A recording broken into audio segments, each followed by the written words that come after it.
கடந்த 4 வாரங்களாக இஸ்ரேலுக்கும் ஈரானுக்கும் இடையில் முற்றியுள்ள நேரடி போரில் ஈரான் தனது வரலாற்றிலேயே முதன்முறையாக கண்டம் விட்டு கண்டம் பாயும் ஏவுகணையை ஏவி போரின் போக்கை மாற்றியுள்ளது.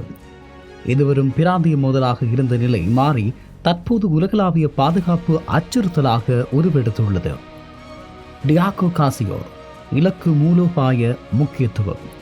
ஈரான் தனது ஏவுகணையை சுமார் 4000 கிலோமீட்டர் தொலைவில் உள்ள இந்திய பெருங்கடலில் அமைந்துள்ள டியாகோ காசியோ தீவை நோக்கி ஏவியிருப்பதாக ஏற்றுக்கொள்ளப்பட்டுள்ளது. இது அமெரிக்கா மற்றும் பிரித்தானியாவின் மிக முக்கியமான கூட்டு இராணுவ தளம். மேற்கு ஆசியா மற்றும் ஆப்பிரிக்கா மீதான இராணுவ கண்காணிப்பிற்கு நீண்ட தூர குண்டுவீச்சு விமானங்களை இயக்குவதற்கும் இந்த தளம் பயன்படுத்தப்படுகிறது.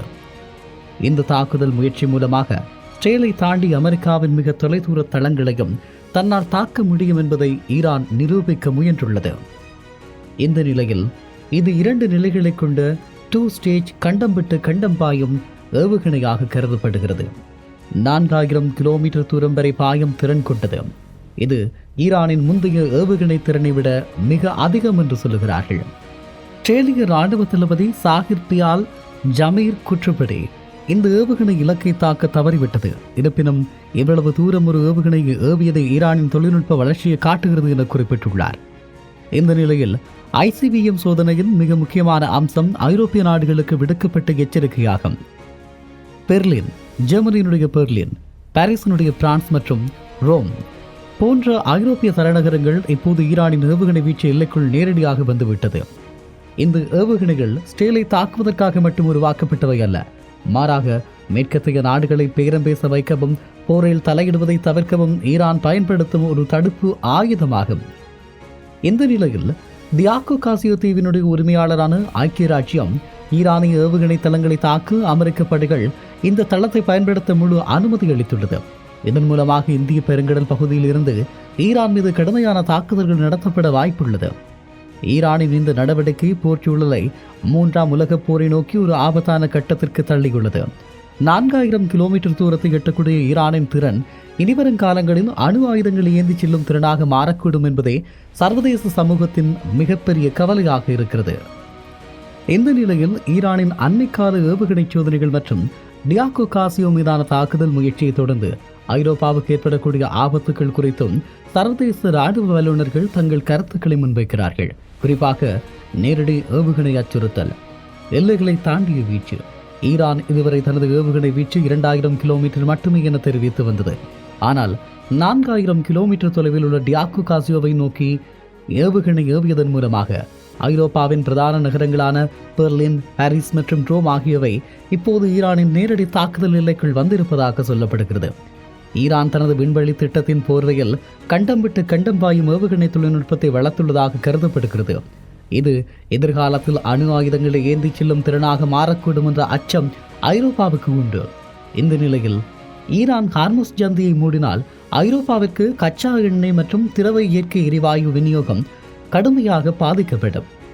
போரினால் எரிசக்தி விலை உயர்ந்துள்ள நிலையில் இது ஐரோப்பாவை பணவீக்கத்தை அதிகரித்து பொருளாதார வளர்ச்சியை முடக்கும் அபாயம் உள்ளது. குறிப்பாக பிரித்தானியா, இத்தாலி மற்றும் போலந்து போன்ற நாடுகள் இந்த விநியோகத்த பாதையை அதிகம் நம்பியுள்ளன.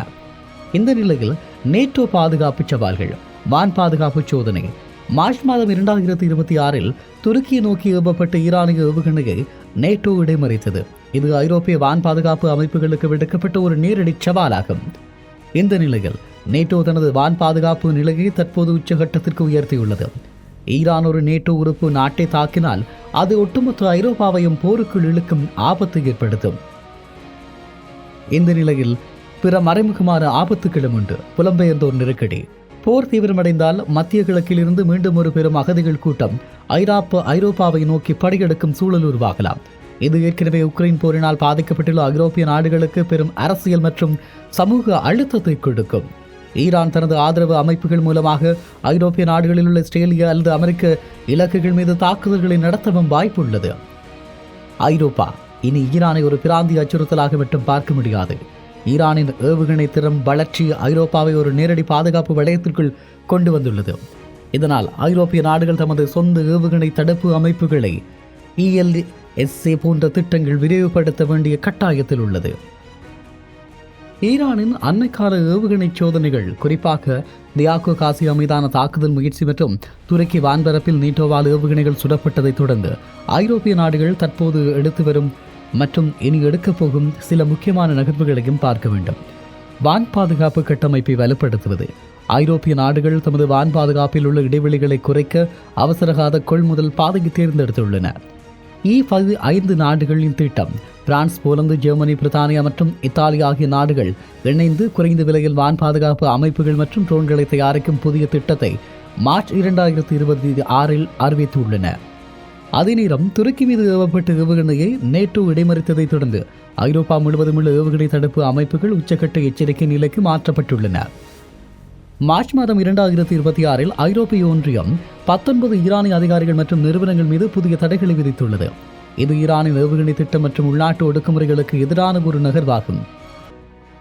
இப்படியான ஒரு சூழலில் ஐரோப்பிய ஒன்றியத்தின் பாதுகாப்பு ஆணையாளர் தற்போது ஐரோப்பா முழுவதும் பயணம் செய்து ஏவுகணை உற்பத்தி திறனை அதிகரிக்க பணிகளை முடுக்கிவிட்டுள்ளார். அதே நேரம் PAC-3 மற்றும் பெட்ரோட் அமெரிக்காவினுடைய பெட்ரியாட் ஏவுகணைகளை ஐரோப்பாவிலே அதிக அளவில் உற்பத்தி செய்ய அவசரகால நிதிகள் ஒதுக்கப்பட்டுள்ளது. இந்த நிலையில் துருக்கியில் கூடுதல் பாதுகாப்பு. மார்ச் மாத தொடக்கத்தில் துருக்கியின் என்கிலிப் அருகே ஈரானிய ஏவுகணைகள் இடைமறிக்கப்பட்டன. இதனால் நேட்டோ இப்போது மெலாட்டியா பகுதியில் கூடுதல் பேட்ரியாட் ஏவுகணை பேட்டரிகளை நிலைநிறுத்தியுள்ளது.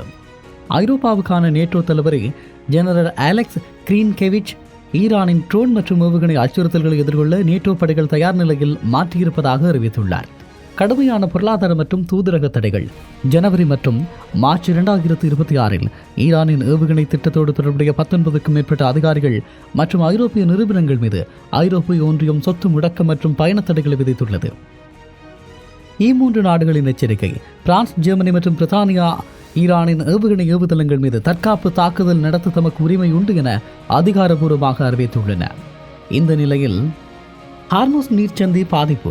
இந்த மோதலால் எரிசக்தி விநியோகம் பாதிக்கப்படாமல் இருக்க ஐரோப்பா தனது கச்சா எண்ணெய் விநியோக வழித்தடங்களை ஆப்பிரிக்கா மற்றும் அமெரிக்கா பக்கம் திருப்பியிருக்கிறது. அதே நேரம் சைப்ரஸ் பாதுகாப்பு. மார்ச் 2026 சைப்ரஸில் உள்ள பிரித்தானிய தளத்தின் மீது ஈரானிய ட்ரோன் விழுந்ததை தொடர்ந்து அங்கு வான் பாதுகாப்பு பலப்படுத்தப்பட்டுள்ளது. அடுத்து வரக்கூடிய மாற்றங்கள். ஐரோப்பியா அணு ஆயுத குடை.